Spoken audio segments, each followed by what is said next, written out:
Welcome to Phillip Futures Market Watch. My name is Hoay, and I'm an investment analyst with Phillip Futures.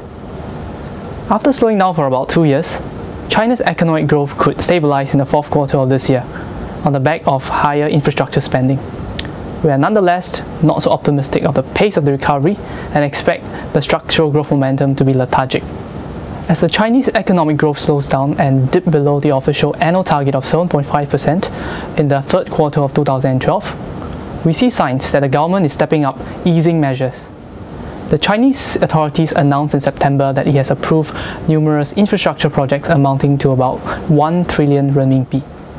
The upcoming once-in-a-decade leadership transition and Communist Party meeting next month could instill a sense of urgency and increase expectation of more measures to cushion the impact of slowdown as China rebalances its economy away from being export-oriented.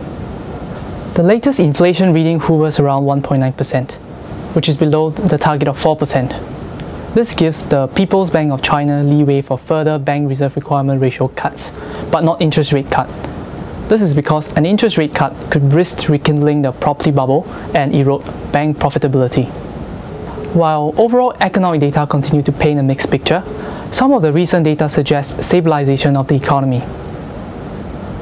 A surprisingly robust rebound in China's recent export data, coupled with factory output, investment and retail sales coming in ahead of forecast, suggested the economy could have bottomed out.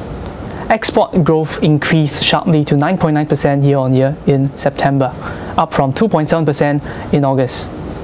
This is above market consensus of 5% year-on-year increase. The two key risks to the stabilizing economy in the fourth quarter are firstly, massive slowdown in the export sector, and secondly, property prices rising quickly. Although we do not assign a high probability to a massive slowdown in the export sector, probable escalation in a Eurozone debt crisis in Europe or fiscal cliff stifling the demand of US could weigh on Chinese export. A fast rising property prices in the fourth quarter of 2012 could garner more cooling measures from the government. Any rebound in property investment could prove transient and thus provide less support for growth recovery.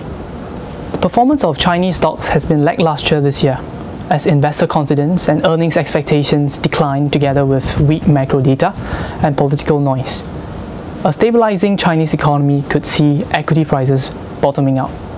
Furthermore, FTSE China A50 index is now trading at an attractive trailing price-earning ratio and price-to-estimated earning ratio. Recent data shows increasing inflows into China-focused funds and could indicate that investors are returning to China despite the risks associated to future growth. For more information on the risks and returns of investing in stock index futures, please approach any representative from Phillip Futures for a further discussion. Thank you and stay tuned for more Market Watch videos.